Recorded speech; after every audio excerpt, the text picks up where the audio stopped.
Hello, and welcome back to the Beginner's Tatting video series. Today we're going to talk about joins.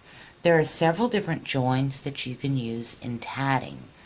The common join that you will use is called the up join. And what that is, I'm going to show you right here. Let me get my thread and my shuttle ready. Okay, we're going to make a ring right here. As you can see, I'm working on a nice little motif. Now I'm going to zoom in so you can see exactly what I'm doing here. Okay? How about that? That works. Okay, now we're going to pull our shuttle out. Give us plenty of thread because we're going to make a ring. So we want to put our ring around our hand. Okay, see the ring? Alright, now this pattern is 3 picots separated by 3 double stitches. So we want to do 1, 2, that out of my way, 3. Alright, we have 3 double stitches. Now we want to join this ring to this ring. And the way we do that, we bring this ring up. Now we want to move this floppy out of our way so it doesn't get tangled up in our threads. Set it right beside your thread. You see how I've got that? There's your picot and there's your thread. And this is the thread you're going to run through that picot. The way you do that is you take your crochet hook, put it in your picot front to back. Grab your thread, pull it up through that picot. Once you get it up through the picot, loosen up your thread so you get enough of a loop to run your shuttle through. Now the up join comes because you're coming from the bottom up through that loop. Okay, that's an up join. You run your shuttle through, pull your thread tight, and it locks in that stitch into that picot. Now, here's where it can get confusing. Some tatters, after they join, they'll do the second half of the double stitch, okay? And call that one double stitch on the next 3. Other tatters use the first half. I myself go ahead and it's a join and I do 3 double stitches, 3 complete double stitches. It's all in your own personal preference. If you want to do the second half, you can. If you want to do the first half, you can. If you want to do a complete double stitch, you can. It's your personal preference. Whatever you think looks good for you. Okay? Now let me finish this ring out. I'm going to put a picot. I'm not using a picot gauge, so my picots are all off. Okay? But just for demonstration purposes, we're not going to use it today. So we've got 2 and 3. Alright, now we need another picot to join the next ring to. And I always make my joining picots a little smaller than my decorative picots. The reason I do that, it pulls everything up close and tight, and I like the end result. You can do it however. You can keep all your picots the same way, or you can do like that. Make them a little smaller so it snugs everything up. Your choice again. Okay, it's not like with crochet you have to do. Tatting you have some versatility with. Okay, now we have our 3 double stitches and 3 picots. We have the one that's joined. You count that. Okay, that's 1, 2, and 3. Now we're going to close that ring. Alright, after we close the ring, we're going to do a chain of 8. Now, I don't know whose pattern this is. This is just a pattern I decided to come up with to show for demonstration purposes. While I'm putting in this chain, speaking of that, I want to bring up some things that are really sore thumb to a lot of tatters. Copyright. If you're using a pattern you've gotten off the internet, just because it's free, it's still copywritten unless it came from the archives. So you want to give a shout out to whoever's pattern you're using, and say, this is not my pattern, this is someone else's, this is so-and-so's pattern. Okay? If you put beads on the pattern, that doesn't make it your pattern.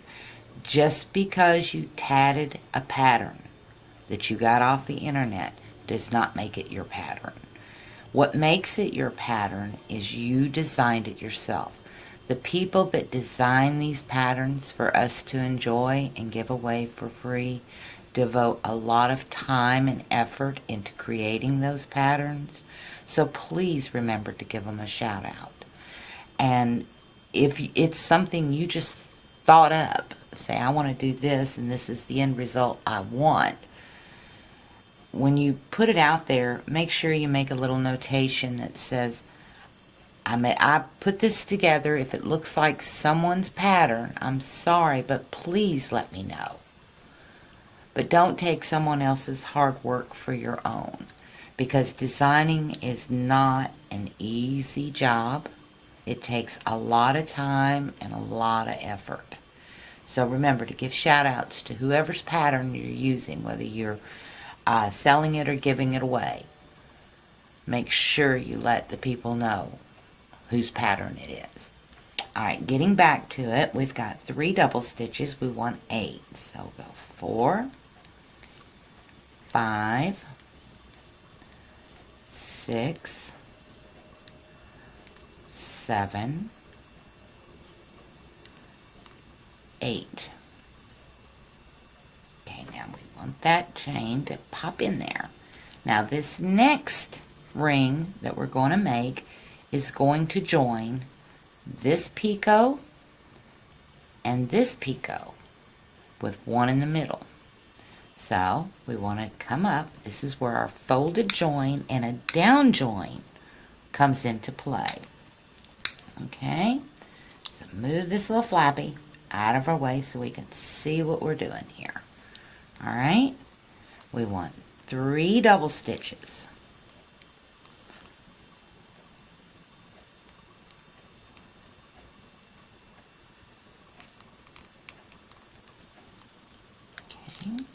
Some more thread, open my ring.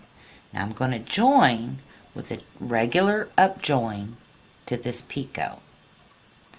Okay, pull my thread, pull my loop big enough to get my shuttle through. Oops, I split the ply, see what I mean? Okay, if this was my tatting thread, I would be very upset. Now you're going to come up to get an up join. You come up. Remember, you're going towards your knuckles is up. Okay? Now, pull your thread tight. And you want 3 more three more double stitches, excuse me.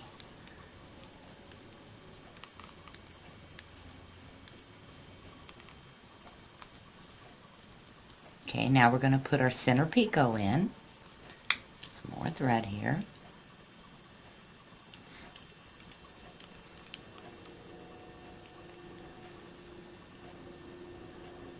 Okay, trying to get it about the same size as the rest.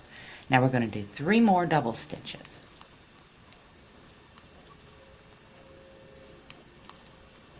Okay, now we want to join this picot right here to this. Now you can't just lay that there and join it. If you do, your picots are going to twist, and that means the thread's going to twist and tangle. And you're going to fold it over. And this picot right here will sit right beside your thread. Okay?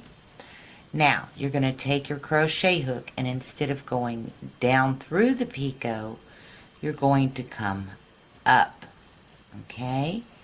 Reach over, catch that thread, and pull it down through your picot. You see that? And to check and make sure you've got it in right, you just open it up while it's still on the hook, and your picot should not be twisted. Okay? Let me zoom in on that so you can see what I'm talking about, not twisted. All right. Maybe out just a hair because it's a little blurry. There we go. You see? That picot's not twisted. All right, now I'm going to leave my hook there. All right. Show that to you again. Pull everything out. My join and everything. And we're going to do it again. All right, a little closer view. Wrapped around my hand. You're going to fold it over. Okay. Bring that last picot right there, right up next to your working thread. Okay.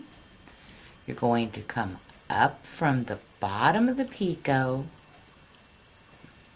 grab your thread and pull it down. To check before you do anything, pull it and see that it's laying right and your picot isn't twisted. Okay? If it is right, lay your thread there, pull you out some more. Okay? You want enough thread to get your shuttle through. Now this part is the down join. Okay? Now if you'll look, my thread is open. Okay? I have a loop. That loop we're going to go down towards the fingers. Alright? Going down into that loop. Pull it tight. When you open it up, you should be able to adjust accordingly and continue on with your stitches. But as you can see, that picot is not twisted. Alright? And then you continue on.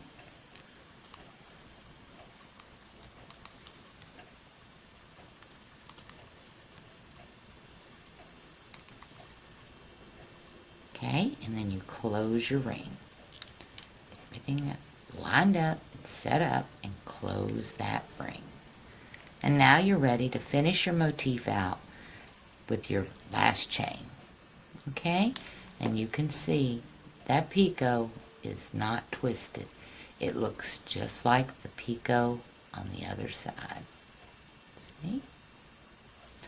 And that's a folded join and a down join, because up join you go up through the loop, down join you go down through the loop. If you'll remember, up and down on your finger you can get the down join. The hardest part is catching that thread.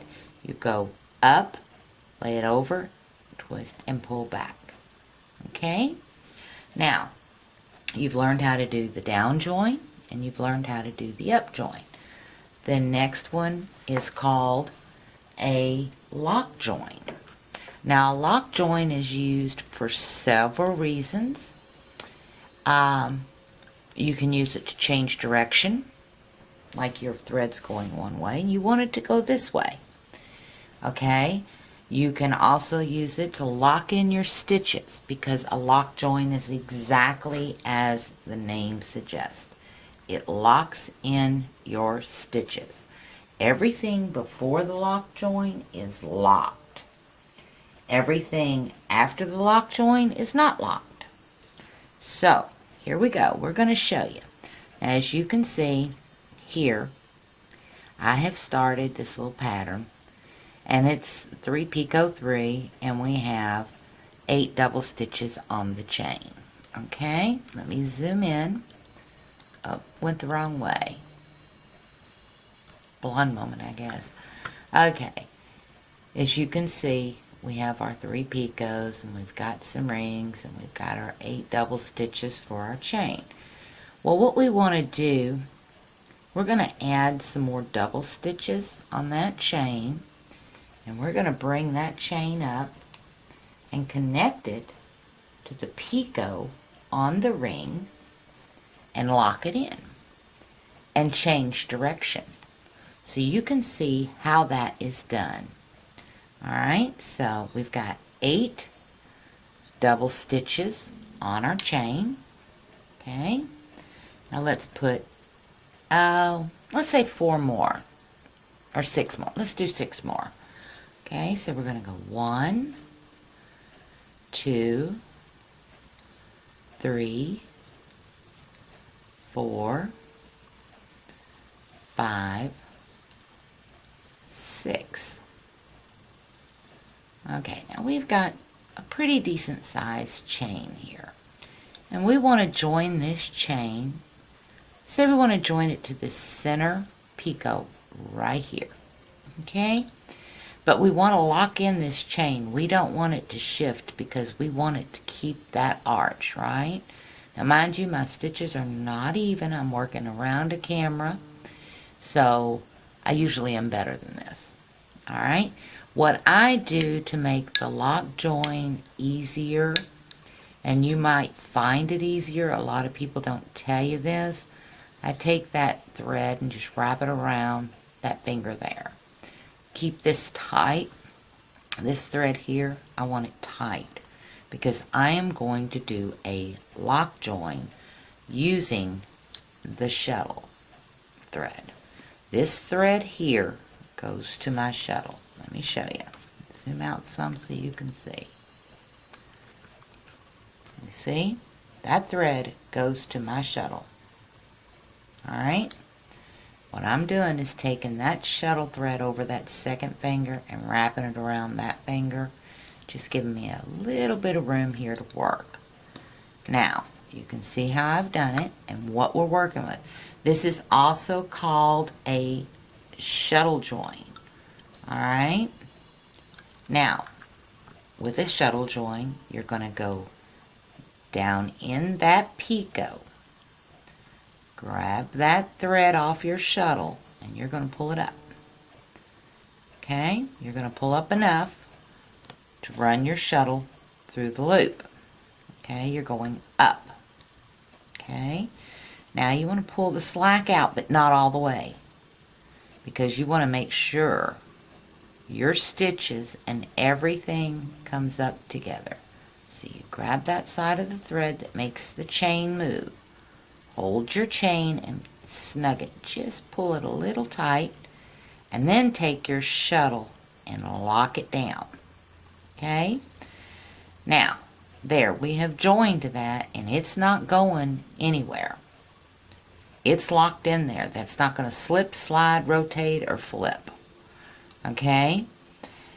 You can get a lock join out.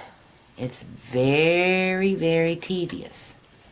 What you have to do to get a lock join out is you have to go down in that thread, and 9 times out of 10 you're going to split the ply.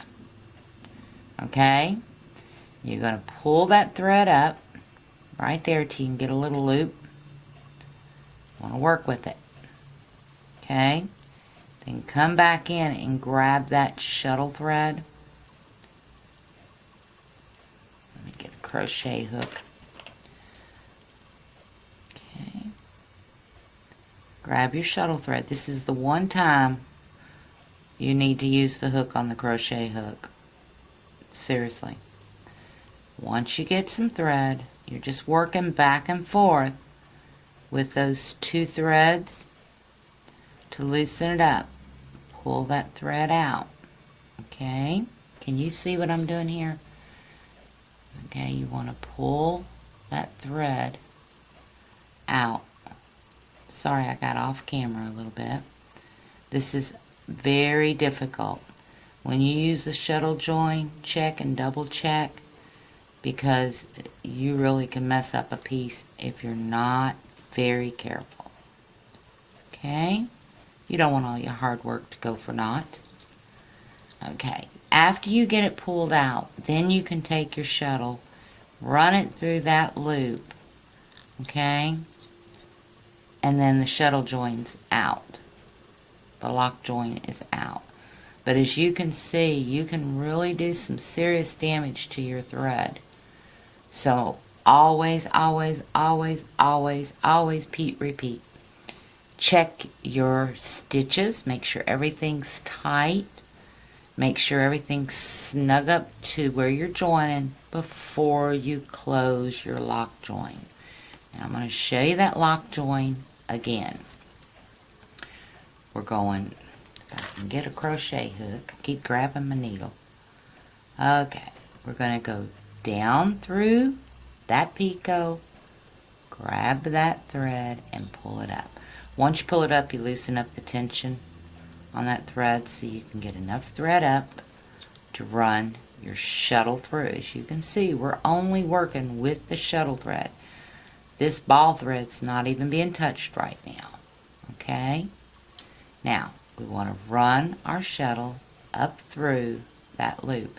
And when I'm working with lock joins, a little tidbit here for you, you can use it. It works for me. It may work for you. I stick that thread, you see how I've looped it around my finger? Let me come out just a piece. I take that thread that I've pulled through the picot and loop it around here to keep this thread from twisting, because this picot will tend to twist, or this thread will, and then you get a twisted mess down here at your picot and you want it really pretty. Okay, once you get your lock join lined up and everything's laying in place, run your shuttle up through that hole, let go, and once you get your slack pulled out, then you want to pull your stitches up to where you're joining, and then you just lock your stitch into place. Okay, that's your lock join. Now if you want to change direction, say you want the chain to go this way, rotate your work, and I'll show you. I'll do about 10 stitches on a chain so you can see how your direction changes. So this will help you with some patterns if you want to do your own patterns. Okay? 3, 4, 5, 6, 7, 8,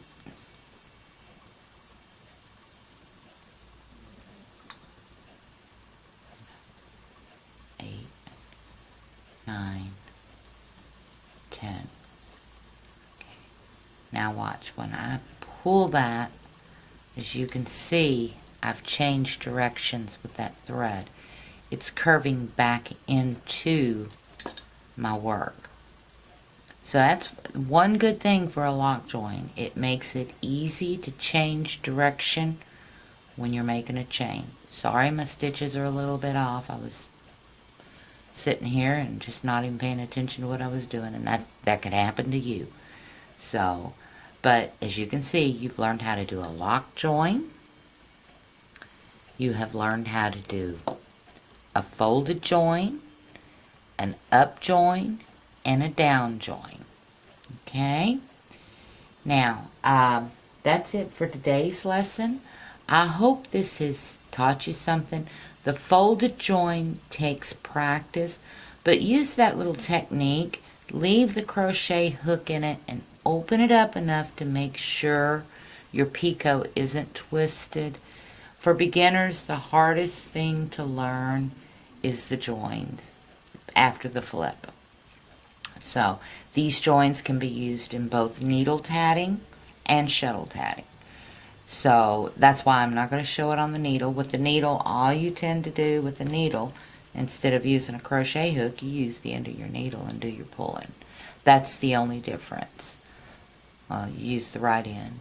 So anyway, you all have a great day, and I'll see you in our next lesson where we're going to tie in ends. These little tails that you leave when you finished your motif. Okay? You have to get rid of them somehow. So what we're going to do is start a motif and go from there and hide our ends as we start and when we finish. And I'm going to show you several ways, mind you, to hide your ends. So you don't have to use the same old way. So until the next video, have a great day and happy tatting to you. Thank you.